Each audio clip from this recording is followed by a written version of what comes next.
ओम शांति। आज 23 अगस्त 2024। आज के ईश्वरीय महावाक्यों में हमारे परमपिता परमात्मा शिव कहते हैं, मीठे बच्चे, दुख हरता सुख करता बाप को याद करो तो तुम्हारे सब दुख दूर हो जाएंगे। दुख हरता सुख करता बाप को याद करो तो तुम्हारे सब दुख दूर हो जाएंगे, अंतमति सुगति हो जाएगी। प्रश्न है, बाप ने तुम बच्चों को चलते फिरते याद में रहने का डायरेक्शन क्यों दिया है? उत्तर है, क्योंकि याद से ही जन्म जन्मांतर के पापों का बोझा उतरेगा। याद से ही आत्मा सतो प्रधान बनेगी। अभी से याद में रहने का अभ्यास होगा तो अंत समय भी एक बाबा की याद में रह सकेंगे। अंत के लिए ही गायन है, अंतकाल जो स्त्री सिमले वर योनि पाई। बाप को याद करने से 21 जन्मों का सुख सामने आ जाता है। बाप जैसी मीठी चीज दुनिया में कोई नहीं, इसलिए बाप का डायरेक्शन है, बच्चे चलते फिरते मुझे ही याद करो। ओम शांति। किसकी याद में बैठी हो? ये है प्यारे से प्यारा संबंध एक के साथ, जो सबको दुखों से छुड़ाने वाला है। बाप बच्चों को देखते हैं तो सब पाप कटते जाते हैं, आत्मा सतो प्रधान बनती जाती है। दुख तो अथाह है ना, गाते भी हैं, दुख हरता सुख करता। अब बाप तुमको सच सच सब दुखों से छुड़ाने आए हैं। स्वर्ग में दुख का नामो निशान नहीं होता। ऐसे बाप को याद करना बहुत ज़रूरी है। बाबा का बच्चों के प्रति प्यार होता है तो ये तो तुम जानते हो, बाप का किन किन बच्चों पर प्यार है। बच्चों को समझाया है, अपने को आत्मा समझो, शरीर नहीं समझो। जो अच्छे रतन हैं वह बाप को चलते फिरते याद करते हैं। ये भी क्यों कहते हैं? क्योंकि तुम्हारा जन्म जन्मांतर से पापों का बोझा सर पर पड़ा है, पापों का घड़ा भरा पड़ा है।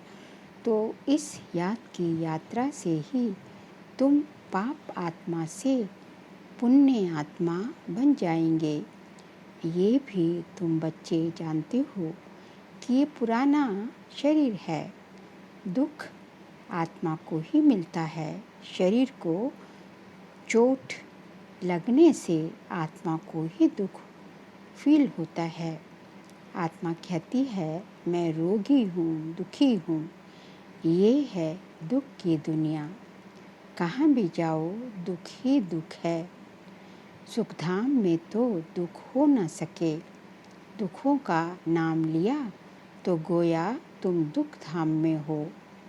सुखधाम में जो जाता, सुखधाम में तो जरा भी दुख नहीं होगा। समय भी बाकी थोड़ा बचा है, इसमें पूरा पुरुषार्थ करना है। बाप को याद करने का जितना याद करते रहेंगे उतना सतो प्रधान बनते जाएंगे। पुरुषार्थ करके अवस्था ऐसी जमानी है जो तुमको पिछाड़ी में सिवाय एक बाबा के कुछ भी याद ना आए।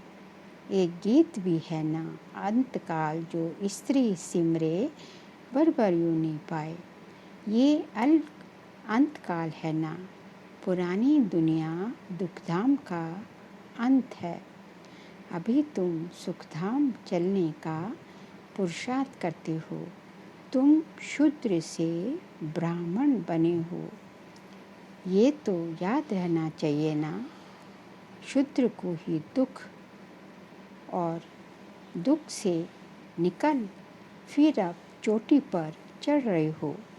तो एक बाप को याद करना है। मोस्ट बिलवेड बाप है, उनसे मीठी कोई और चीज़ होती नहीं। आत्मा उस परम पिता परमात्मा को ही याद करती है ना। सब आत्माओं का बाप है, उनसे मीठी इस दुनिया में कोई दूसरी चीज़ हो न सके। इतने सब ढेर बच्चे हैं, कितने में याद आते होंगे सेकंड में।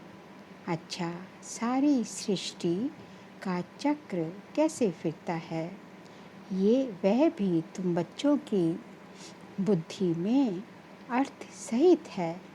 जैसे कोई ड्रामा देखकर आते हो, कोई पूछेंगे ड्रामा याद है, तो हाँ जी कहेंगे। हाँ कहने से ही सारा बुद्धि में आ जाता है, शुरू से लेकर अंत तक। बाकी ये वर्णन करके सुनाने में तो समय लगेगा। बाबा बेहद का बाप है, इनको याद करने से तुम 21 जन्मों का सुख तुम्हें सामने आ जाता है। बाप से ही ये सुखों का वर्षा मिलता है। सेकंड में बच्चों को बाप का वर्षा सामने आ जाता है। बच्चा पैदा हुआ, बाप जान जाते हैं वारिस ने जन्म लिया। सारी मिल्कियत याद आ जाएगी। तुम भी अकेले अलग अलग बच्चे हो, अलग अलग वर्षा मिलता है ना, अलग अलग याद करते हो। हम बेहद के बाप के वारिस हैं। सतयुग में तो एक ही बच्चा होता है, वह सारी मिल्कियत का वारिस ठहरा। बच्चों को बाप मिला और विश्व का मालिक बना। सेकंड में देरी नहीं लगती। बाप कहते हैं तुम जानते हो, तुम अपने को आत्मा समझो, फीमेल मत समझो, आत्मा तो बच्चा है ना। बाबा कहते हैं हमें सब बच्चे याद पड़ते हैं। आत्माएं सब आपस में भाई भाई हैं।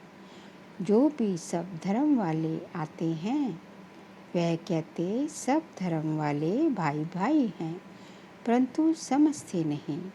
अभी तुम समझते हो कि हम बाबा के मोस्ट बिलवेड बच्चे हैं। बाप से पूरा बेहद का वर्षा जरूर मिलेगा।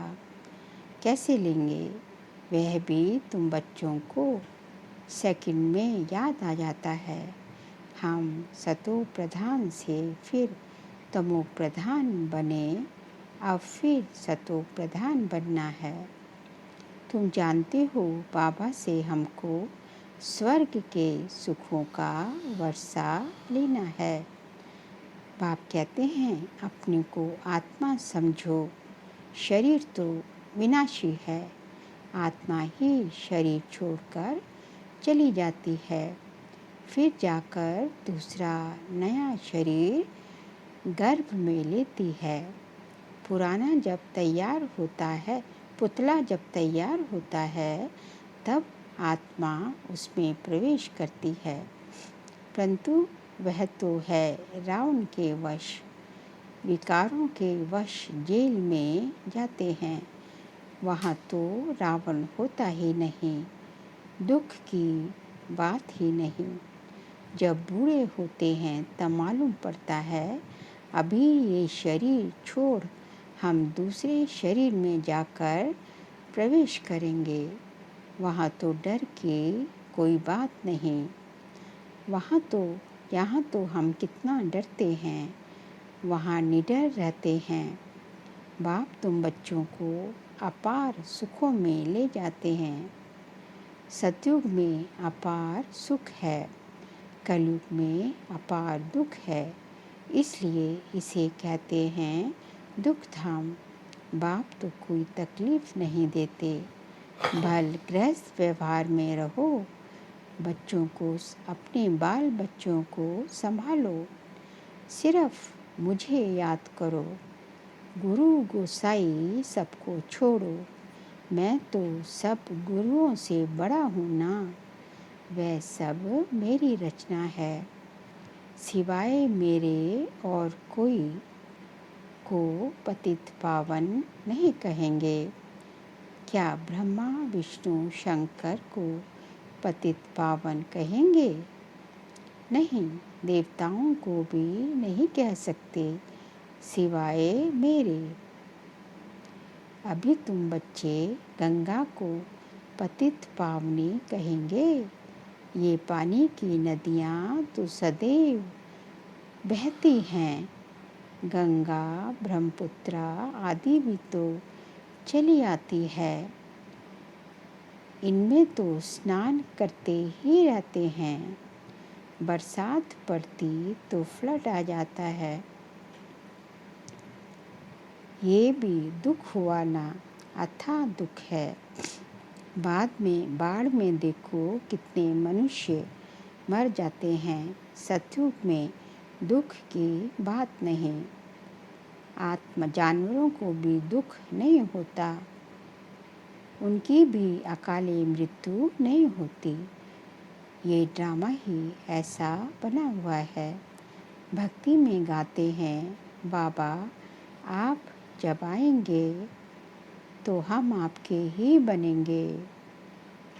जब आते तो हैं ना, दुखधाम के अंत और सुखधाम के आदि के बीच में ही आएंगे, परंतु ये किसको पता नहीं। सृष्टि की आयु कितनी होती है ये भी नहीं जानते। बाप कितना सहज समझाते हैं।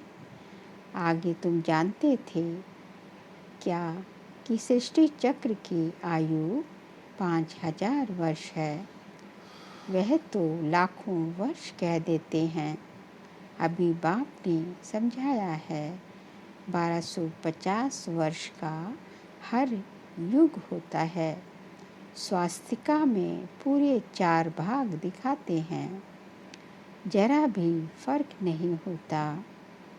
स्वास्तिका विवेक भी कहता है एक्यूरेट हिसाब होना चाहिए। पुरी में भी चावल का हांडा चढ़ाते हैं तो पूरे 4 हिस्से आप ही हो जाते हैं। ऐसी युक्ति बनाई हुई है। वहाँ चावल बहुत खाते हैं। जगन्नाथ कहो व श्रीनाथ कहो, बात एक ही है। दोनों ही काले दिखाते हैं। श्रीनाथ के मंदिर में घी के भंडारे होते हैं। सब घी की तली हुई अच्छी अच्छी चीज़ें मिलती हैं। बाहर में दुकान लगी होती है, कितना भोग लगता होगा। सब यात्री जाकर दुकानदारों से लेते हैं। जगन्नाथ में फिर चावल ही चावल होते हैं। वे जगन्नाथ व श्रीनाथ सुखधाम और दुखधाम को दिखाते हैं। श्रीनाथ सुखधाम का था, वह दुखधाम का। काले तो इस समय बन गए हैं। काम चिता पर चढ़कर काले बनते हैं। जगन्नाथ को सिर्फ चावल का भोग लगाते हैं। इनको गरीब और श्रीनाथ को साहूकार दिखाते हैं। ज्ञान का सागर तो एक बाप ही है। भक्ति को कहा जाता है अज्ञान। उनसे कुछ मिलता नहीं। उनसे कोई सीखेगा तो वे कहेंगे ये हमारा गुरु है, उसने हमको ये सिखाया। वह सब जिस्मानी है, जन्म लेने वाले। अभी तुम्हारे साथ कौन है? विचित्र बाप है। वह कहते हैं ये मेरा शरीर नहीं है, ये तुम्हारे इस दादा का शरीर है। जिसने पूरे 84 जन्म लिए हैं। इनके बहुत जन्मों के अंत में मैं प्रेम में प्रवेश करता हूँ। तुमको सुखधाम ले जाने और इनको गौमुख भी कह देते हैं। गौमुख पर कितना दूर दूर से आते हैं। वहाँ भी गौमुख है। कहाँ पर? आबू में। पहाड़ से पानी तो जरूर आएगा ना। कुएं में भी रोज रोज पानी पहाड़ से आता है। ये कभी बंद नहीं होता है। पानी आता ही रहता है। कहाँ से भी नाला निकला तो उनको गंगा जल कह देंगे। वहाँ जाकर स्नान करते हैं। गंगा जल समझते हैं, लेकिन पतित से पावन इस पानी से थोड़े ही बनेंगे। बाप कहते हैं, पतित पावन मैं हूँ। आत्माएं मामेकम याद करो। देह सहित देह के सब संबंध छोड़ अपने को आत्मा समझ मुझे याद करो, तो तुम्हारे जन्म जन्मांतर के पाप भस्म हो जाएंगे। बाप तुमको जन्म जन्मांतर के पापों से छुड़ाते हैं। इस समय तो दुनिया में सभी पाप करते रहते हैं। कर्म भोग है ना। अगले जन्म में पाप किया है। जैसे चंद्रमा की कलाएं कम होती जाती हैं, ये फिर है बेहद का दिन रात। अभी सारी दुनिया पर, उसमें भी खास भारत पर राहु की दशा बैठी है। राहु का ग्रहण लगा हुआ है। अभी तुम बच्चे श्याम से सुंदर बन रहे हो, इसलिए श्री कृष्ण को भी श्याम सुंदर कहते हैं। सचमुच काला बना देते हैं। काम चिता पर चढ़े हैं तो निशानी दिखा दी है, परंतु मनुष्यों की कुछ बुद्धि चलती नहीं। एक सांवरा दूसरा गोरा कर देते हैं। अभी तुम गोरा बनने का पुरुषार्थ कर रहे हो। सतो प्रधान बनने का पुरुषार्थ करेंगे तब तो बनेंगे ना। इसमें तकलीफ की कोई बात नहीं। ये ज्ञान अभी तुम सुनते हो, फिर प्रायलोप हो जाता है। भल गीता पढ़कर सुनाएंगे, परंतु ये ज्ञान तो सुना ना सके। ये हुआ भक्ति मार्ग के लिए पुस्तक। भक्ति मार्ग की ढेर सामग्री है, ढेर शास्त्र हैं। कोई क्या पढ़ते, कोई क्या करते। राम के मंदिर में भी जाते हैं। राम को भी काला कर दिया है। विचार करना चाहिए कि काला क्यों बनाते हैं। काली कलकत्ते वाली भी है। माँ बाप कह हैरान होते हैं। सबसे काली वह है और बहुत भयानक दिखाते हैं। उनको फिर माता कहते हैं। तुम्हारे ये ज्ञानवान, ज्ञान कटारी आदि है, तो उन्होंने फिर हथियार दे दिए हैं।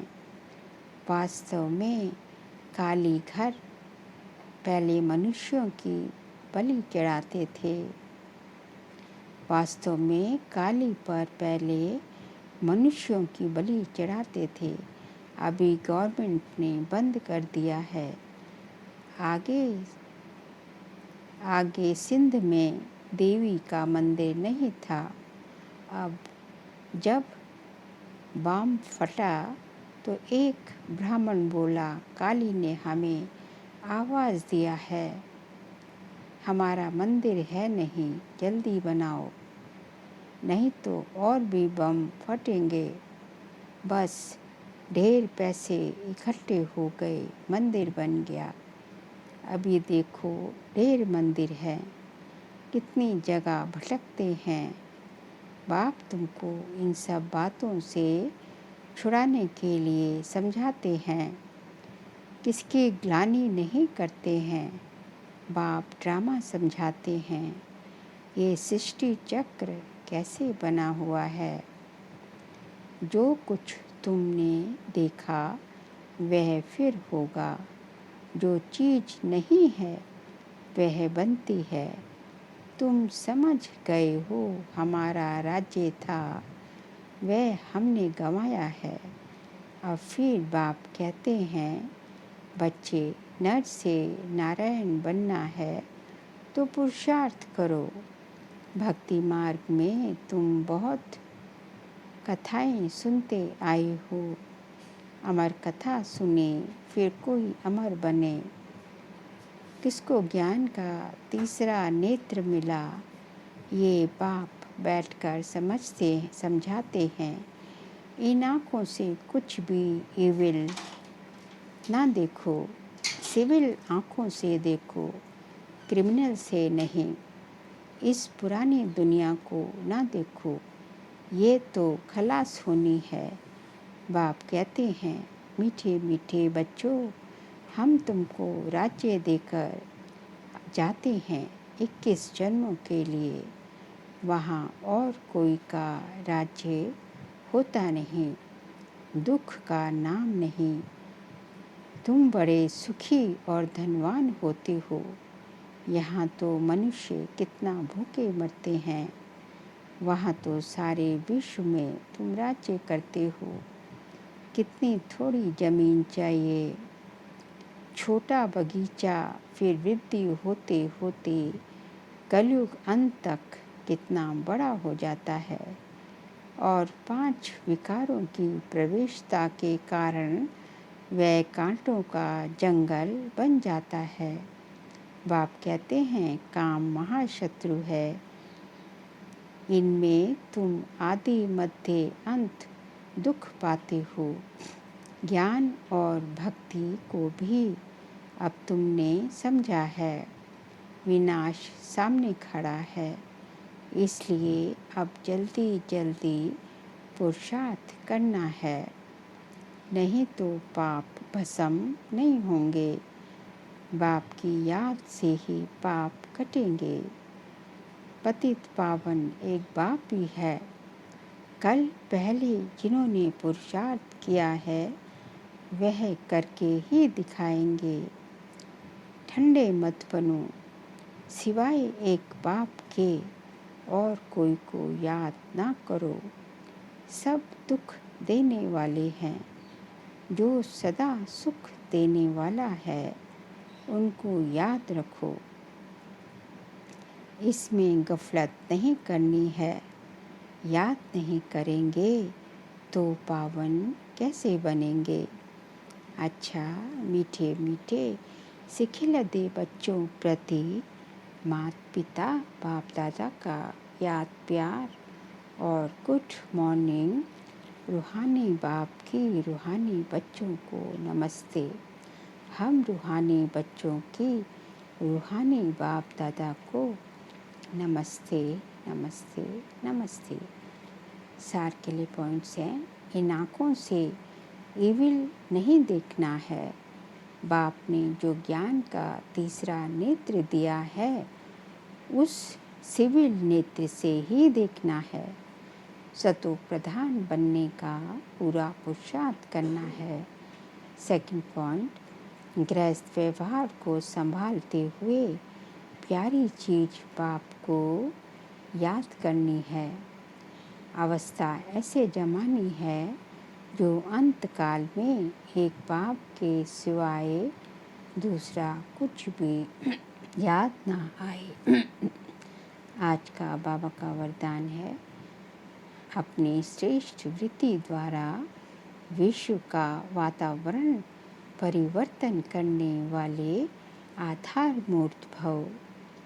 अपनी श्रेष्ठ वृत्ति द्वारा विश्व का वातावरण परिवर्तन करने वाले आधार मूर्त भव।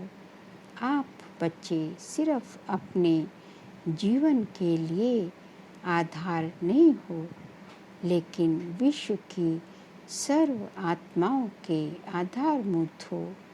आपकी श्रेष्ठ वृत्ति से विश्व का वातावरण परिवर्तन हो रहा है। आपकी पवित्र दृष्टि से विश्व की आत्माएं और प्रकृति दोनों पवित्र बन रही हैं। दृष्टि से सृष्टि बदल रही है। आपके श्रेष्ठ कर्मों से श्रेष्ठाचारी दुनिया बन रही है। अभी जब आप इतनी बड़ी जिम्मेवारी के ताजधारी बनते हो, तब भविष्य में ताज तख्त मिलता है। स्लोगन है, सर्वशक्तिवान बाप को अपना साथी बना लो तो कोई भी विघ्न आपको रोक नहीं सकता। सर्वशक्तिवान बाप को अपना साथी बना लो तो कोई भी विघ्न आपको रोक नहीं सकता। अच्छा, ओम शांति।